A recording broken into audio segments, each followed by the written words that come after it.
оны сатып алып тұрған адам, мысалы, сіз ол үйде тұрғаннан кейін өстіңіз, дәрежеңіз де өсті, деңгейіңіз де өсті, материалдық жағдайыңыз да өсті, бәрі де өсті. Сізге ол үйді сатып жіберу қиын емес. Сіз оны арзанға бере салыңыз. Арзанға болғанда тегін емес, әрине өзінің құнын сақтап қалу керек.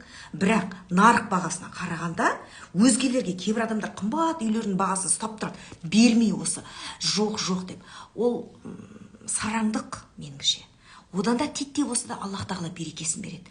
Ризашылығыңызбен берсеңіз, үйді сататын кезде, ол сатып алып тұрған адам жас отбасы болуы мүмкін.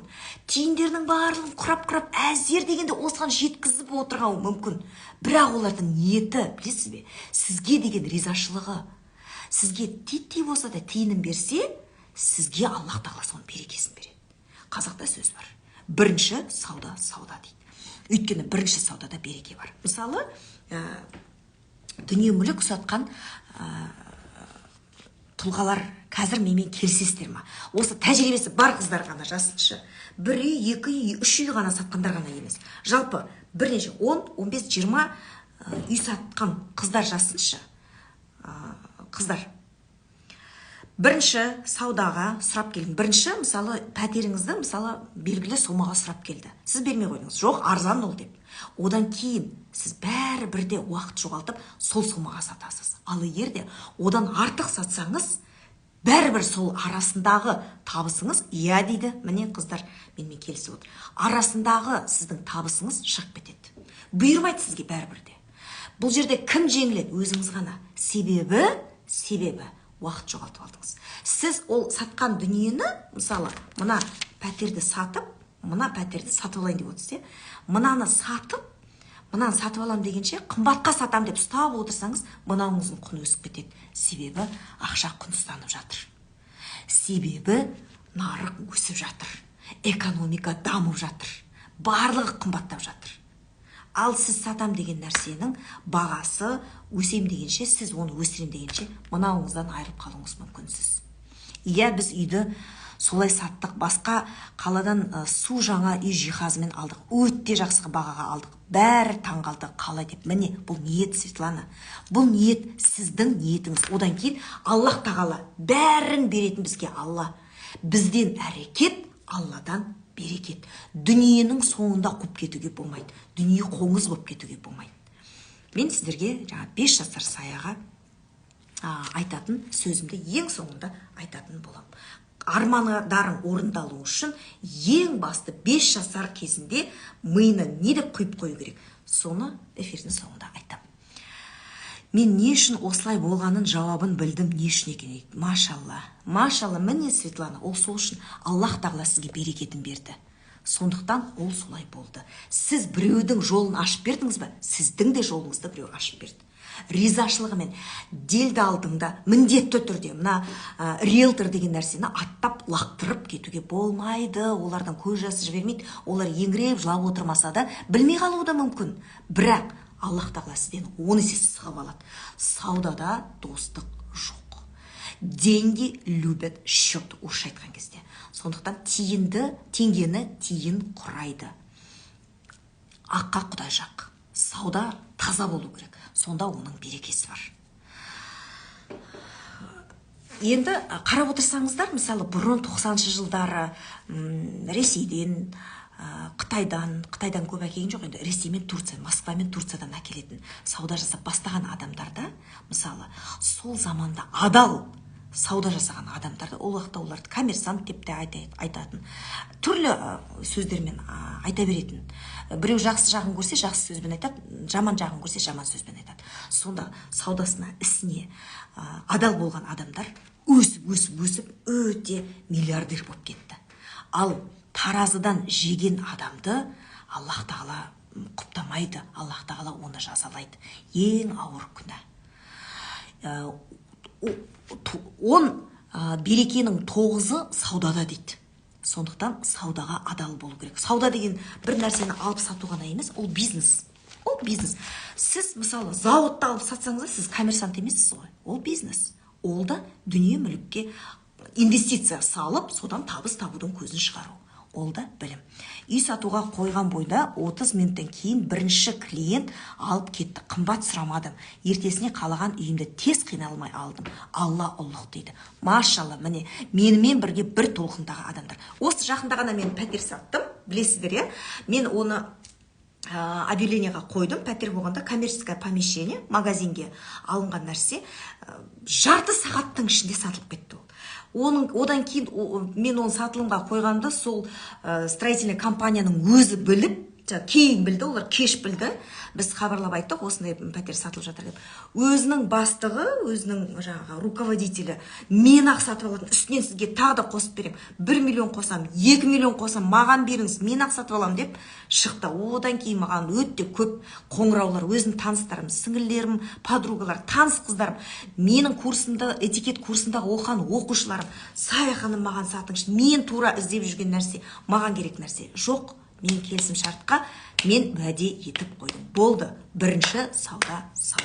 Өйткені алып отырған жас отбасы. Білмеймін олар не үшін алып отырған, енді магазин ашайын деді ма, білмеймін. Бірақ Аллах тағала соларға берекесін берсін. Олардың разылықтары менің жолымды ашады. Сауданың аты сауда, уәденің аты уәде. Договор дороже денег дейді. Уәде деген нәрсенің салмағы және сұрауы өтте ауыр. Уәде еттіңіз бе? Болды, міндетті түрде оны орындауыңыз керексіз. Үйім сатылмай тұр, не істеуге болады дейді. Сұрақтарыңызға кейін жауап берейін, қыздар, сұрақтарыңызға алаңдамай, мен сіздерге айтып берейін. Мен жаңағы кісі маған жаңағындай деп айтқаннан кейін кәдімгідей ойландық. Қалай енді қарап отырсаңыздар, Хайвилдің ол кісі F-блогында тұрады. F-блогтағы үйлер, ол кісінің алған үйлері 350-400 миллион теңгенің арасындағы пәтер бұл. Ол кісі 8 бөлмелі үйге көшіп барды. Жаңағы маған жүріңдер бізбен бірге көрші болыңдар деген тәте. Содан енді не істеймін, қалай қылам? Маған енді 8 бөлмелі үй, маған әлі ерте, 4 баламен, маған өзім 3 бөлмелі үйде тұратын адам, маған 4 баламен 4 бөлмелі үйде жетеді деген өзіме сондай енді ниет қойдым. Көрпеңе қарап көсілді қазақта. Содан қыздар, мен күнде әр жұма сайын техникаларында айтып отырмын, қыздар. Дәл осы техникаларды жасап отырып, сіздер де ниеттеріңізге жете аласыздар. Жаңа жылдың алдында жазып алыңыздар. Құрбыларыңызға жіберіңіздер, таныстарыңызға жіберіңіздер. Мен толықтай бөлісемін сіздермен. Әр жұма сайын негізі таңертең сағат 5-те тұру әдетке айналған. Бірақ жұма күнгі таңғы тұрысымды мен жаңағы неге арнадым? Шелпек пісіруге арнадым. Шелпек пісіруге арнап, бірақ шелпек қылып емес, кәдімгідей баптап тұр. Осы мейрамхананың ең керемет деген мейрамхананың ең керемет бұлпылдап тұрған бауырсағын пісіруді үйрендім. Сол бауырсақтарды алып көршілерге тарататын болдым. Таратқанда жай пісіріп таратпаймын, таңғы тілек қабыл болады. Таңмен бірге оқылған дұға қабыл болады. Мен емес, менің балаларым, періштелердің оқыған тілегі менен де артық қабыл болады. Сондықтан таңертең сағат 5-тен тұрып бауырсағымды пісіріп, сағат 7 мен 7:30 арасында бауырсақтарым дайын тұрады. Ыстық болып, осы лептері осы буы шығып тұрады әлі. Ұстауға әлі ыстық болып тұрады. Сол уақытта балалар тұрып, бет-қолдарын жуып, дастарханға келіп Құран оқиды. Балалар ол уақытта әлі кішкентай, бастауыш сыныпта оқиды. Үлкендерім сол кезде жаңағы осы техниканы жасадым, арманым орындалды, Аллаға сансыз шүкір дейді. Машалла, Эмма, машалла. Менің қыздарым айтып отырмын ғой, мен әрдайым бөлсем. Білгенмен бөліссең, барың сенің тасиды дейді. Сондықтан қыздар жаңағы Құран оқып, тілегімізді жазып, Аллах тағаладан тілегімді тілеп, таңғы күнделік толтыруды, күнделікті жазатын, арманымды жазатын. Мен не деп жазатын? Қазақша жазам. Мен сонда көшесінде білмеймін, көшесі қай жерде орналасқанда білмеймін. Жобамен білемін ғой қалай бару керектігін, бірақ көшелердің аттарын білмеймін. Хайвил бізде Астанада жаңа басқа хайвилдардың филиалдары енді соғылып жатқан. Бірақ Құдай маған басқа жердегі хайвилдан бермей қойсын, тура жаңағы тәттенің көршісі болып баруым керек. Мен Нұр-Сұлтан қаласындағы хайвил тұрғыны кешенінің Хазірет Сұлтан мешітінің маңында орналасқан деп нақты жазатынмын. Нақты жазу керек. Жазған кезде аламын болса екен деп емес, нақты осы шақта орындалғандай. Алғанмын деп өткен шақта да жазбаймыз, болашақ шақта да жазбаймыз. Болса екен, я хочу емес, у меня есть здесь и сейчас. Мен алдым, мен сол үйде тұрып жатырмын дегенде. Сөйтіп, Хайвилл тұрғын үй кешенінен. Ол уақытта біз тұрып жатқан 3 бөлмелі пәтер 26-шы қабатта орналасқан. Бізге төмен түсу керек болды. 26-дан төмен қарап отырсаңыз, 10-шы қабатта қайда төмен, 12-15-те қайда төмен. Бірақ қатты төмен түскіміз келді, жерге жақын түскіміз келді. Сонда төменгі қабаттар, ол жаңағы офисный помещениялар, магазиндер, мен былай жазатынмын. 5-7 қабаттар арасындағы 200 шаршы метрге жуық 4 бөлме, Е блогындағы деп жазатын, блокты да жазатынмын. Себебі А блок пен Б блокты, С блокты да аса өзімше қалып тұрған жоқпын. Себебі маған Е блоктың планировкасы ұнайтын. Е блоктың планировкасында 4 бөлмелі пәтерінде варочный бөлік болатын. 3 плитасы бар үйінде, кухняда 2, варочныйда 1. Бауырсақ, жаңағы балық қуырғанда, иісі шығатын тағамдарды пісіргенде, варочныйда бөлек пісірсеңіз, бір рахат.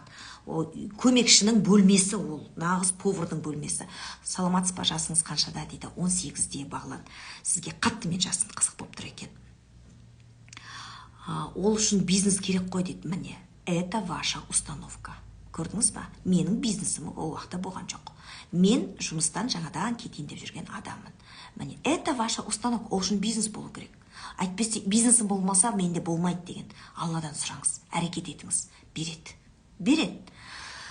Бірақ әрекет, Алла береді, форточкадан береді емес.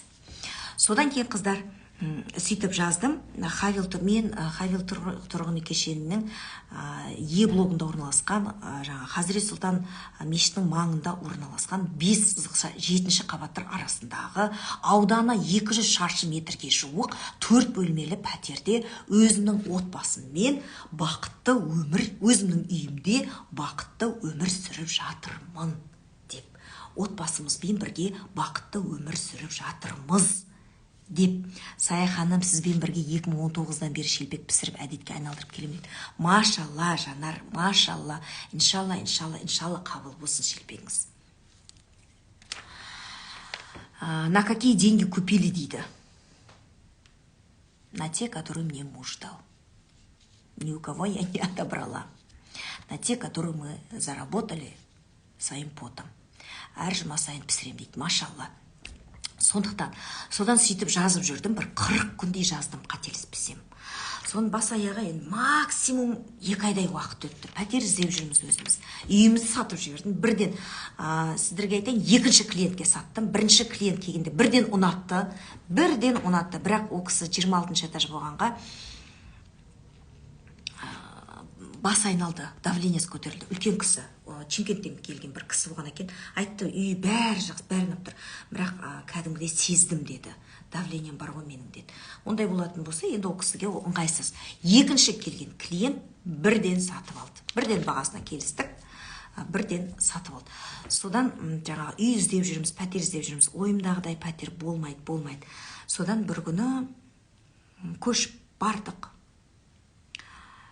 Таңғы аш қарынға ыстық су ішетінді білесіздер, бәріңіз білесіздер. Оны мен 5 жыл болды таңғы ыстық суымды ішіп жүргеніме. Қаншама ауруымнан арылдым содан. Әдетке айналған. Таңертең мен су іше отырып, өзімнің күнделігімді толтырып отырам. Күнделікті жоспарымды жазып отырам, армандарымды жазып отырам. Содан мен мына кісіге Фортина сом ной всегда. Сіздің атыңызда дұрыс оқыламадым, муж кем работал дейді. Я искренне прошу вас отлучиться и не мешать. Енді содан бір күні су ішіп отырсам, дала қараңғы. Таңғы сағат 6 болып қалған кез дала қараңғы. көшеде көліктер өтіп жатыр, движение енді басталып жатыр қалада. Ары бері ғыж-ғыж деген машиналар фаралары көрініп тұр. Суымды ішіп отырып, күнделігімді толтырып отырсам, қыздар орысша айтқан кезде «И тут меня осенило». Мен қарап отырсам, отырған үйім Хавил тұрғын үй кешенінде, блогында. Ең таңғалған нәрсем не айтайын ба сіздерге? Мен жаздым ғой, 5 сызықша 7-ші қабаттар арасындағы. Мен 6-шы этажда өмір сүріп жатырмын. Өзімнің отбасымда, өзімнің үйімде отбасымен бірге. Балалар өз бөлмесінде жатыр, жолдасым өз бөлмесінде